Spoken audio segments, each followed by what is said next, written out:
Guys Podcast.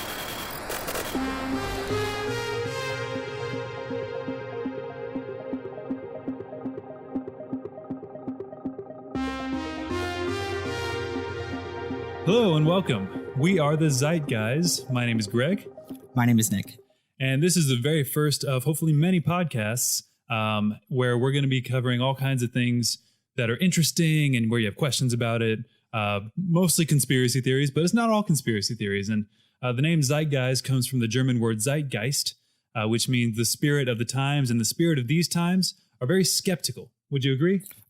I do agree. Yeah, we're in an era of fake news and hoaxes and all kinds of things. And we don't really trust the government. And Epstein didn't kill himself. Thank you. He didn't. He didn't. He did not. So we're going to go ahead and get into this. I've got a theory that That's a way to kick it off. That's a way to kick it off. I mean, see, that wasn't the theory. That's just straight up fact. But and if you disagree, okay, boomer. Yeah, okay. I'm sorry. We're really dating ourselves. Like people are going to go back to like, what are these memes you're talking about? Right, these memes. Well, okay. I mean, what's a meme? For anyone out of the loop, I guess I call them memes. Memes. Just a good old meme. So for anybody who's out of the loop, Jeffrey Epstein essentially was a member of a very powerful group of people who would do bad things to little children. The kid diddlers. Yeah, yep, that's what they called themselves. No, terrible group of people. No, they didn't, but that's what they did, right? Doing awful things. Basically, I wouldn't buy that album. This dude got caught, right? And he was in prison awaiting trial, and some sources say that he was going to confess and he was going to out some names of some very powerful people in the government or the business sector or otherwise who didn't want that to happen. Well, a couple days before his trial, he's hanged in his cell, and the official story goes that he killed himself in that cell. Anybody with half a brain would see, no, he didn't. No, he didn't. I mean, just like the picture frame on my wall, this guy did not hang himself. So that's kind of the story. And then ABC tried to sweep it under the rug.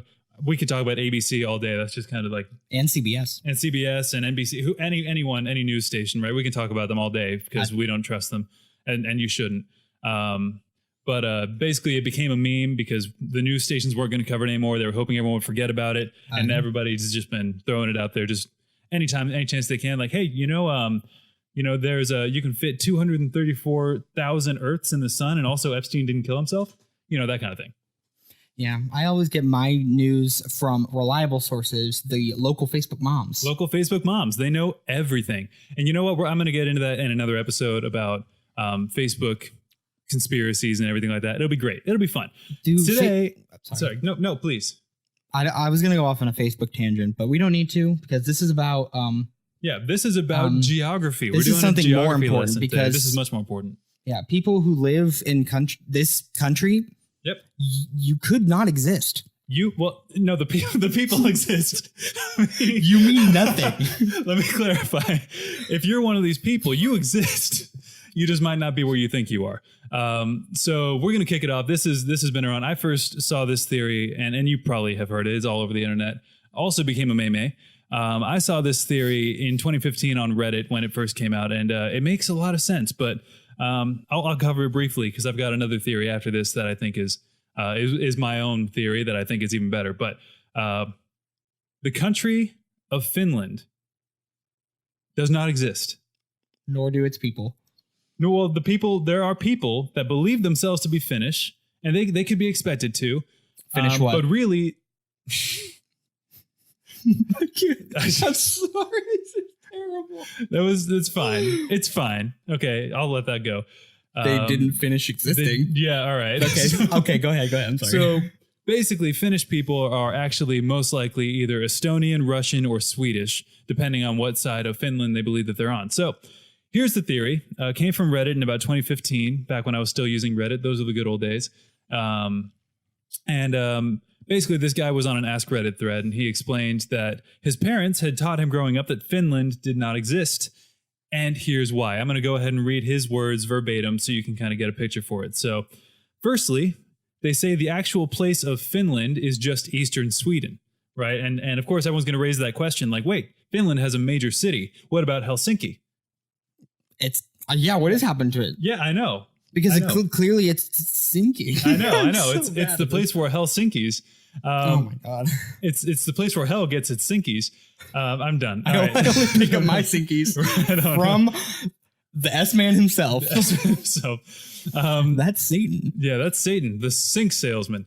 No, I mean, really, Helsinki is a major city in Sweden, right? But actually, Helsinki is. I'm sorry, I already gave it away. Helsinki is a major city in Finland, or so they claim. It's actually part of Sweden, right?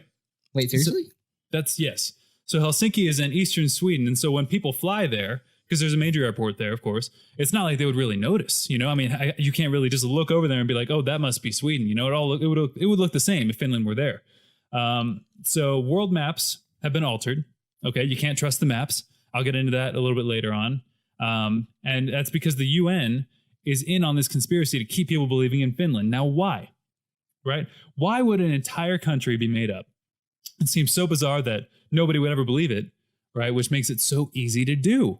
You know, nobody would ever think that a whole country's made up, so that's how they get away with it. So here's another question that people would ask is, what about Nokia? Nokia is a Finnish company, the largest Finnish company. They make really, really sturdy phones, and they've done it for a very long time, right? Well, here's the thing. Nokia... Now, let me ask you that. Does Nokia sound like a Northern European word in one of their languages? I mean, yeah. I mean, or I honestly thought you said like IKEA. So now that you say Nokia, like IKEA is real. IKEA yeah, I know, but I'm saying like the name, the way they sound are similar. They are similar, and I think that's what they were going for. The people who named Nokia were not the Finnish, because there is no Finland, but the Japanese, right? Oh, and yeah. IKEA is Swedish. So Right. the Japanese take some of their language, right, the no portion, combine it with the Kia from IKEA, Right. and they've convinced everyone that Finland has a major company. Now, why would the Japanese do this? For cheap furniture. No. Good guess, I think, but no. Basically, the Japanese wanted to invent a country in the Baltic Sea, and they convinced Russia and Sweden to go along with it. And the reason they did it is because of fishing rights. Now, Japanese people love sushi. Japanese people invented sushi. They also eat all kinds of different interesting sea creatures. Their diet is rich in all kinds of, sea animals and whatnot. And a lot of those have tight regulations on them. You can only eat so many octopi. I almost said octopuses. You can only eat so many octopi before there aren't enough left. Is it really octopuses? No, it's octopi. Okay, because I was about to be like, wait, really? Yeah, no. Have I been wrong all this time? Nope. That's a James Bond movie, though. Octopussy. It's a real movie. Oh, yeah. That's a great movie. Gotta love me some Octopussy. Yeah. Yeah. That's a... Nope. And I can only have, apparently, what was it? How many Octopussies can I have here? Well, I mean, I think that's what Octomom's video was called, Wait, see? No, I don't know. I'm making that up. I'm making that one up. Oh, boy, this will be fun. So anyway... So there's tight fishing regulations, right? And the Japanese people, they can't just fish whenever they want for all the things that they want, because the demand might be there, but the public outcry and the regulations of the UN wouldn't allow it. So after the Cold War, they went to Russia. Russia was really not doing too well after the Cold War, right? No. Those of you who were alive at the time remember that. I was not, but Boomers. The boomers would know this, right? Ask your local boomer and they'll tell you all about it. The AKA mom and dad. Mom and dad. So the Russians weren't doing so well. They were starving. They were their people were just trying to live, right? So Japan approached them and said, hey, Russia, let's create a landmass, quotations, landmass called Finland, where we can fish. So basically it's just a big open spot in the Baltic Sea, but they convinced the rest of the world there's a country there, so nobody would suspect the Japanese are harpooning whales and things there, right? The fish is then transported through Russia, where a small percentage of the food is given to their starving population. And then it's shipped to Japan under the disguise of Finland. No, Nokia products. I was like, I don't know what you want me to say. I was really hoping. Anyway, that's fine. So Japan is one of the largest importers of Nokia products. And yet, have you ever seen a Japanese person with a Nokia phone? I don't know. But anyone who's been to Japan, let me know if you've seen them holding a Nokia phone. Where do the Nokia products go? That's the question. See, this is the only thing I have a problem with, and it's not. And I am a lot more into like anime and Japanese culture, I think, than you might be. Okay. So I think actually Nokia does make a lot of modern day phones for Japan, because they are because I know for a fact Japan is still big on like flip style phones. Really? Yes. It's like old style, but like they're very fancy, like flip style phones. Like you flip them up, it's like a whole like touchscreen interface, but they still got like buttons, and it's a very like customizable because it's very attuned to like your personality. They're all customizable faceplates. That's pretty cool. And I think, I'm just guessing, but I think Nokia still makes a lot of those types of phones for the Japanese market. I think possibly, or they do that. They to cover transport it their up. fish from the Baltic Sea from a place called Finland that is not really there. Right? Now, that's the other thing, is that Russia created a railway that runs the entire length of the country. And that was created with the sole purpose of transporting this Nokia fish to the Japanese. Now, why? Here's the other question. Why would Sweden agree to this? You know, Russia's getting some food. What's Sweden get out of They're this? fucking in on it. Sweden gets Helsinki, and the world is none the wiser. Why do they want Helsinki? Tourism, obviously. Helsinki is a major city. There's a major airport, lots of commerce, lots of people coming there, and they think they're spending their money in Finland. They're spending their money in Sweden. So geographically, when you fly to Helsinki, you're flying to Sweden. Yes, eastern Sweden. But so is Finland? I'm sorry, I'm very bad at geography. I told you to get a map in here. I know, but I can pull it up. Let's pull up a map really quick. So what you should see is on the north, there's Norway, of course, right? And then you've got Sweden, and then in between Sweden and Russia is where Finland would be. Okay, yeah, because I was saying, like, I don't really know where Finland should be. I just don't remember. Yeah. Now here's the kicker, though. You ready for this? What prompted this country's name to be Finland? Because fish have fins. Okay, that's a little much, but I'm going to say There's I like it, though. I like There's it, though. a theory. Now, that one's been on the internet for a while. You guys have probably heard that one. But here's one you haven't heard before. I honestly haven't heard that. Oh, you haven't? Okay, I want to give... Yeah, let's give this some due credit then. Let's take a second and just sit in this. Dissect this a little bit, because it just seems like I get, like, Japan, not to be stereotypical or anything, but Japan eat a lot of fish. They eat a lot of fish. But the thing is, so they have like regulations on their own country to fish in their sea area. Is that what you were saying? Well, there are international regulations as well. Okay. That they would have to abide by. But Finland over here does not have those. Doesn't have those, because as far as people know, there's a country there, you know? And so they can fish as much as they want without any regulation. So you're saying, like, I'm looking at a map, and so where Norway and Sweden are, Finland's right in between there. So you're saying that actual landmass does not exist, like, or it's there, it's there, but it's just not actually Finland. No, I'm saying there's no landmass there. It's just the Baltic Sea. That the Baltic Sea is bigger than it looks. I can click on stuff. Oh, that's pretty cool. You clicked on Kazakhstan. Well, that place is real, apparently. That's a real place, not just from Borat. Kazakhstan is real. I forgot that was it. Okay, Finland. Here we go. Oh my god, it even looks like a fish. It does. It doesn't. It looks like a fish. It was designed that way. But like, look, there's a whole gulf here. Like, wouldn't you be able to see, like, or is, like, that's what I'm saying. Like, is, like, just the idea.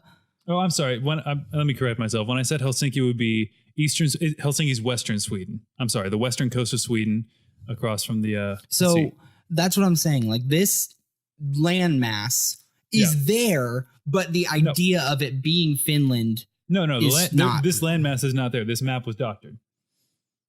Every map is doctored. Yes, that's the theory.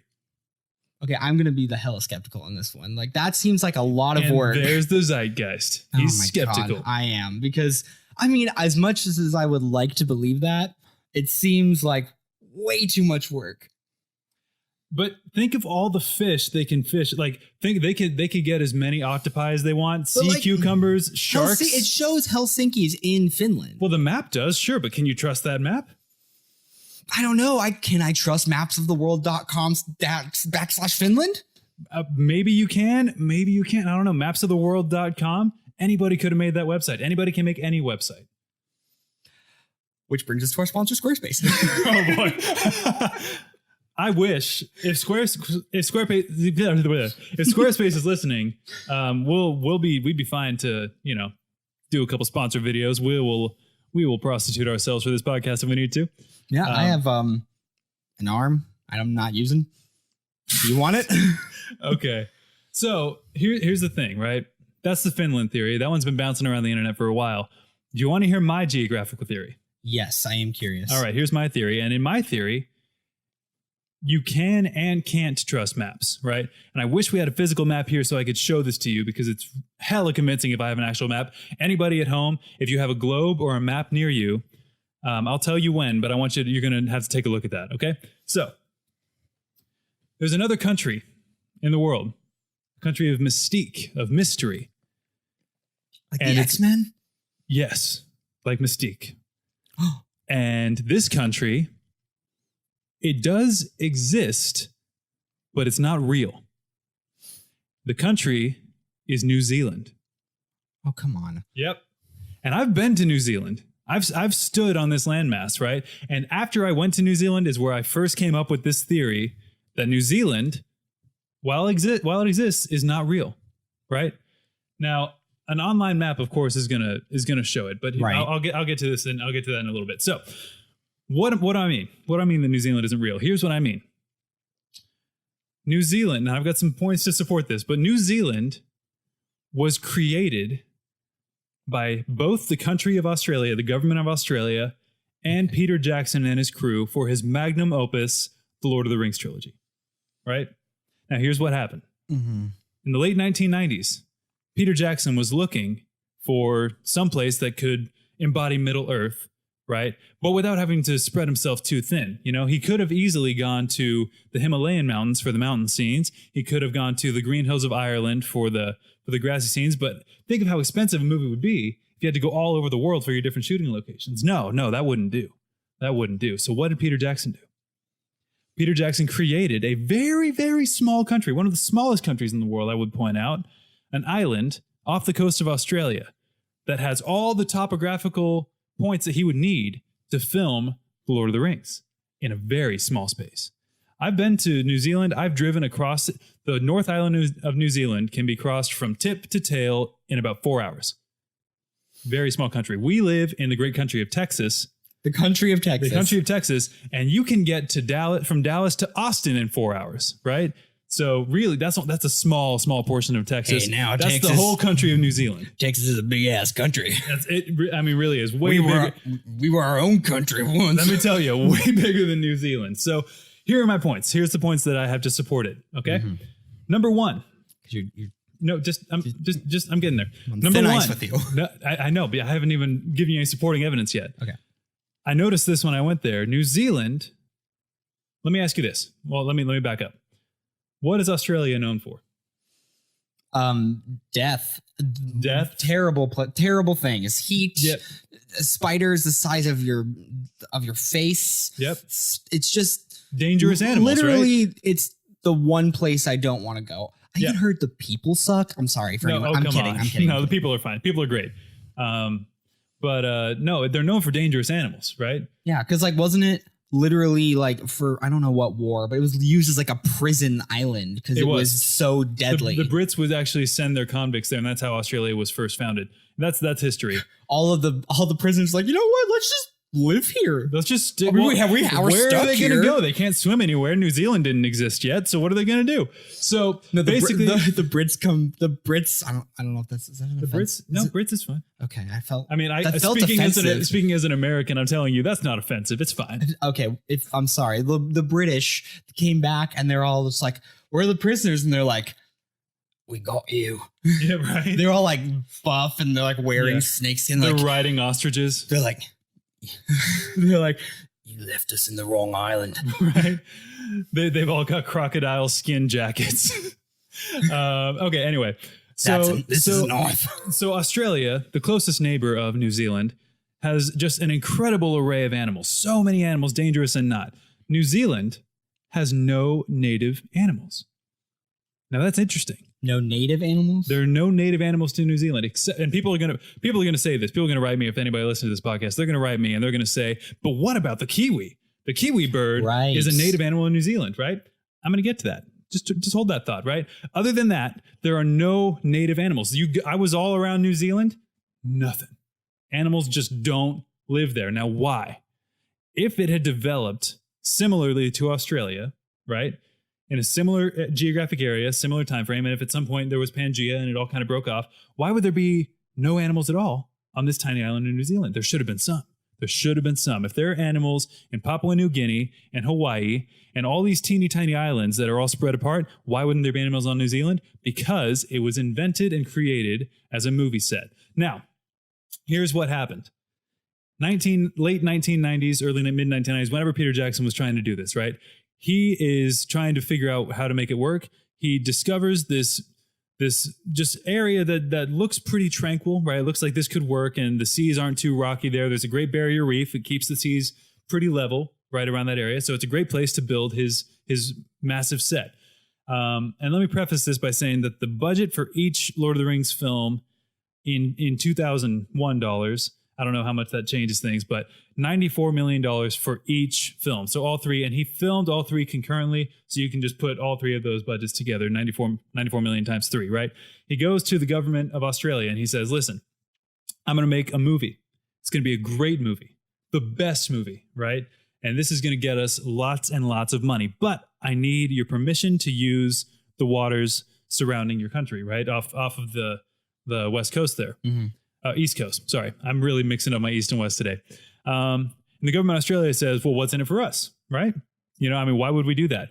And he's like, I'll tell you, this is going to be a very, very small landmass. But once this movie comes out, tourism is going to explode. And you know how they'll have to get there? Fly into Sydney. Right? So your short-term tourists are going to just come out of nowhere. You'll be amazed, right? And also, I'll give you some of the profits from the film. That I can't prove. I can prove the tourism thing. I can't prove the profits, but they probably happened. Anyway, so he builds this set, right? He builds New Zealand, and it's beautiful, and it's everything that Mordor would be. It's everything that the Shire would be. It's everything that Rivendell would be. It's all just like it's described in the books, right? They make it perfectly with their, several $100 million budget, okay? And they film it, and it all looks great. So, sorry. Okay, I've got more, but go ahead. I'm sorry. At this point, this sounds a lot more convincing, honestly, than the Finland thing to me. Thank you, because this one's mine. This is an original. Okay, so, because Finland is an enclosed mass of land that I think... If it's there. But I'm asking kind of the same question. So, is New Zealand, in this theory, still considered like an island? Is it still off the coast? So so the landmass of New Zealand exists now, but it wasn't always there. Okay, so you're saying... So it's not like it just wasn't called New Zealand. It was just there. No. There was nothing there. It was just an ocean, and it was built, or maybe there was like some rocky, like big rocks out there, and he just built on top of that. But the country of New Zealand wasn't there before. Right? Okay, now I kind of don't see that. I don't see him building an island. I see him claiming an island. No. Let me get there because the reason that it was built, the reason I'm pretty confident it was built, is that there's no animals. There's nothing. Right. And it doesn't make any sense that there would be no native animals at all. Now, let me go back to the kiwi. The kiwi bird, if you look at it, can you pull up a picture of a kiwi really quick? Yeah. Just because I want to point this out to you. Sure. Type kiwi bird. Now, take a look at that. Now, if you look at a kiwi bird, does it not look strikingly like someone took a kiwi fruit, taxidermied feet and a head onto it, and said, well, that's a kiwi? Okay. Now here's what I think happened. So he built the set, makes his movie, and each one is a blockbuster hit, $800-900 million, right? It does great. Okay. Now here's what happened to actually. So I got to pull out my second phone for this one. Got a lot of data on this. Phones, one for my job and one for my job. Yep, exactly. This is a map. Or a graph, and you can find this on Wikipedia. Just look up tourism in Australia. This is a map of tourism in Australia starting about 1976 and on to the present day, right? So you can see the trend. Now, this movie was released, the first movie was released in 2001, The Fellowship of the Ring, okay? Ask me what the short-term tourism was in Australia in 1990. I don't know, Greg. What was the short-term tourism in 1990? All right. So between 1988 and 1991, it was pretty level at about 250,000 people a month. Right. Okay. Ask me what it was in 2001. What was it in 2001? Well over 550,000 people per month. That is... And trending upward from there. But there was a big spike in 2001. So it freaking doubled. Just as Peter Jackson promised, right? Now, here's what's interesting. There's a couple more interesting points, but here's what's interesting. And this is what I was going to get into. Well, let me do this. So the budget for each movie of The Lord of the Rings was $94 million. What was the budget for The Hobbit? I feel like The Hobbit was a lot more, wasn't it? It was. It was double, $180 million for one Hobbit movie. Why? Here's why. They used that fancy 120 frame per second. Possibly. Or Peter Jackson realized that what he had created had not been as sustainable as he thought. He thought it would be a short-term tourism destination, right? And he thought, this will be fun for a little while and people will forget about it. We'll let it sink back into the ocean. But no, people love New Zealand. In fact, the government of Australia sent, I guess you can call them settlers or whatever, to set up cities in New Zealand just to handle the tourists that were coming after the movie was released. Okay?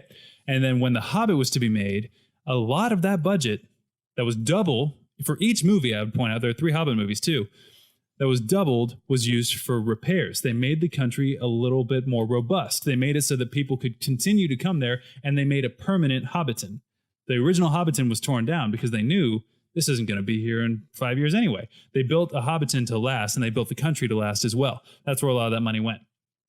Now, here's where it gets really interesting. If you were to pull out a physical map or globe, I bet you 6 times out of 10, maybe even more, 7 times out of 10, New Zealand will not be on that map. Really? Really. In fact, like a physical map? On a physical map. You can Google this. Google New Zealand not on map. All right, why is New Zealand so often left off the world map? That's atlasobscura.com. Right, and they're going to go into their explanation because they don't know that New Zealand isn't a real country. They don't know it was never there. But in a lot of world maps, New Zealand is omitted. Why? Because prior to 1999, New Zealand wasn't there. I rest my case. Huh. Okay, so I do like it. It's very, very good job. Good job, good man. Thank you. That was honestly, that was a very good theory. So, my old boss would probably very much disagree with you because she's from New Zealand. Oh, that's another point. Peter Jackson is supposedly from New Zealand, yeah? I didn't know that. Yeah, I looked it up. Supposedly, Peter Jackson was born in New Zealand. Peter Jackson, his parents were immigrants from, quote unquote, immigrants to New Zealand from England, right? Who would benefit more from convincing the world that New Zealand exists than the man who would boost its tourism to new heights right after he created it? Who would benefit more? No one. Peter Jackson invented a whole backstory about being born in New Zealand when really he was born in England just like his parents. Okay. So, and those let me say this. Those who think that they are from New Zealand, they bought into the lie. Really. They did. People might have been born in New Zealand after this movie was made, but people there from before were probably from the eastern coast of Australia. But, the Mandela effect works that way, that they thought they grew up in New Zealand, but it wasn't really there. So are other movies that are shot in New Zealand he's just profiting off of those too? Or he's getting a piece of that action? For sure, yeah. I mean, he founded the country. So how is he not the wealthiest man in the world? Oh, because he's got it all in all kinds of funds. Because he can't let everyone, if he just suddenly got really, really rich all of a sudden, everybody would be asking questions. He can't let everyone know that. That is true. So he's got funds everywhere, And also a lot of it does go to the Australian government. And also, where is the technology to form land masses like this? At this point, how would no one not notice that? How is that possible for him, for that type of money to use? And how is it possible to make that chunk of land, especially in that amount of time? Let me show you something. I'm going to show you a video here. Oh my God, don't tell me they use volcanoes. Hold on. I'm getting there. Oh my. I want to show you the visual proof. And I'll be honest, I'm not normally this skeptical about things. I tend to be like, oh, that's so cool, but I like this a lot. But at the same time, I'm trying to keep my mind open and just be like, okay, now try to understand like the skeptic side, at least for Right. this episode. But that's the point of the podcast too. So I'm trying to find. There's a video I saw once of guys in a boat, and they were on a boat in the ocean, and they were just kind of going over all this. There was all this ash in the water, right? After they pass it, the volcano underwater goes off, and an island just right there. And it's got mountains, it's got everything. You can just see it. Trying to find. Let me see if this is it. So this isn't the video I was thinking of, but it shows a pretty dramatic creation of an island almost instantaneously. And then from there, it just needs to be shaped. Okay, so how would they manipulate volcanic like eruptions like that? Sure. That's another good point. So what they would do is they would find along the coast. All I knew is they wanted it to be somewhere along the Great Barrier Reef, right? Mm-hmm. Because the sea was calmer there, and they would be able to kind of manipulate things as they could. So all they needed to find was a volcano that was very close to being active, right? And all you have to do is find some way to provoke it. Now, I don't know all the science behind it. I don't know all the thermodynamics, okay? But my guess is that they had some undersea probe, possibly like an undersea mine or something like that was able to provoke the volcano to produce the landmass. And once the landmass was produced, the next few years were just put into making it exactly like Middle Earth. I mean, it's really good theory. Thank you. It's just it's like a lot of work, but again, you'd make a ton of money. You made of that. so much. I'm telling you, $94 million budget for each film, well over $800 million gross for each film. So that's like 10 times the money. Yeah, and I mean, I know I've heard like rumors about like, oh, New Zealand. I've seen New Zealand like in different places on the map. Like sometimes it's above Australia, sometimes it's on the other side. It's so weird. Like, I feel like the same, like, could be said, like, about, like, Greenland, about the same thing, like, Finland or New Zealand, because some maps don't have Greenland. Some maps, Greenland is, like, twice the size of, like, Russia. It's not actually, though. It's just the way the map is, because the way the most common map, and I know too much about maps, I guess, but the most common map, it actually stretches the further away you get from the equator. So like the countries that are further north or further south are stretched a little bit because you're putting a round map on a flat surface. And so Greenland like stretches a lot because it goes up to the Arctic Circle. And so because of that, it looks really, really big. I don't think it's actually that big. Right. Yeah. But I think it's just depicted weirdly. Probably. On some maps, like sometimes it's huge, sometimes it's tiny. Yeah. So I think we're going to end that show there, but the question goes to you. Does Finland exist? Is not Australia? Is New Zealand real? Do you exist? Do you? Is this all part of the Matrix? We don't know. That could be another theory because it could be. Well, that's too easy. That's too easy of a theory, though. Everybody thinks that sometimes. Oh boy, I just watched a show. So, like I said before, I'm into the animes. The big weeb right here. Whoop whoop. Just call me Mr. Weeb. Weebles wobble. They don't fucking fall down, man. No, they don't fall down, man. So can't keep a weeb down, man. Can't keep a weeb down. I mean, I'm not as into it as I used to be because I'm a dad. So got baby stuff to do. And then I got to take care of my kid as well. What? I don't know. Thought that joke would be funny. It was funny in my head for like a second. I was like, that didn't make any sense. You got to laugh out of me. Carry on. Okay. Well, I just watched the show. It's called Serial Experiments Lane. It's from 1998. Like, and it's funny because it basically kind of like predicts how obsessive the culture of the world gets with the internet before the internet was like a big thing. It's super trippy and it makes no sense. I had to watch like it was such a cool visual like show because it was like, it's one of those shows where it's like 90s technology, but it's like very advanced. So It's like old, but cool. It's like that, what is it? Like that synthy, like trippy VHS, but like the technology is so like advanced, more advanced than what we have. But like it's still using like giant computers and room servers, but they can like teleport. And it's really cool visually, but it's very hard to understand. So I had to watch a ton of explainer videos, but it's basically like there's this thing called like The Wired, which is like a souped up version of the internet. And basically you're able to project your conscious into it to like socialize and play games. And basically like this girl is basically able to destroy. Wait, so it's like Second Life, basically. Second Life, but you actually put your subconscious into the internet. Spooky. It's Second Life meets Black Mirror. Carry on. Yes. I'm interested. So it's like the whole show is basically like a metaphor of like man is going to evolve into this thing that's like, what's the difference, man or machine? You can't tell them apart anymore. Like there's no barrier. So basically it's describing like you can't tell the difference between the wired or the digital world and real life.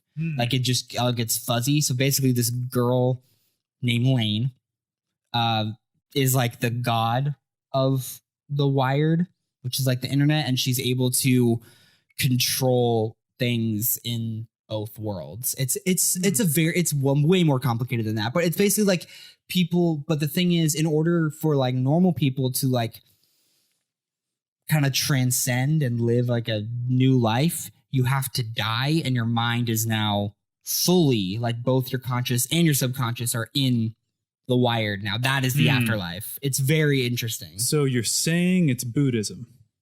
In a way, yeah. Interesting. What's the name of the show again? It's called Serial Experiments Lane. All right. It is Serial Experiments Lane. There's your product placement. Please send us things. It's a very old show. So okay, never mind. We tried. It's a good show. Again, it's very niche, so you may not like it. It's very boring at times. But it's if you're into that kind of stuff and you like thinking and you like cool visuals, then it's a very good show. If you're listening to this podcast, you'd probably be into that kind of thing. So check it out. We're going to go ahead and end this episode here, but just think about it. Think about if New Zealand is really there. Think about if Finland's really there. If you have questions, let us know. I'll be happy to answer on my New Zealand theory, and we will see you next time. Yes. And sorry, just adding on to this. Another PS. Yes, because this is the first episode, so we're still getting the hang of everything. I'm going to put links to everything in the show notes. So yes, please do. And I'll make an email eventually for us. We don't have one yet. Yep. But we'll get one. Yeah, I guess there's no way for them to really let us know, huh? I guess hit me up on Twitter at National Freak. I'm very active on there. Yep. That'll be our go-to for now, unless you want. Sounds good. No, I'm good. Okay. I have a Twitter. I haven't used it in like 5 years. Okay, I'll be the social media guy then. Yeah, okay. That'll work. I might eventually get a Twitter. We'll see where this goes. Anyway, that is our first episode of The Zeitgeist. Hope you enjoyed it, and we'll see you next time. Goodbye.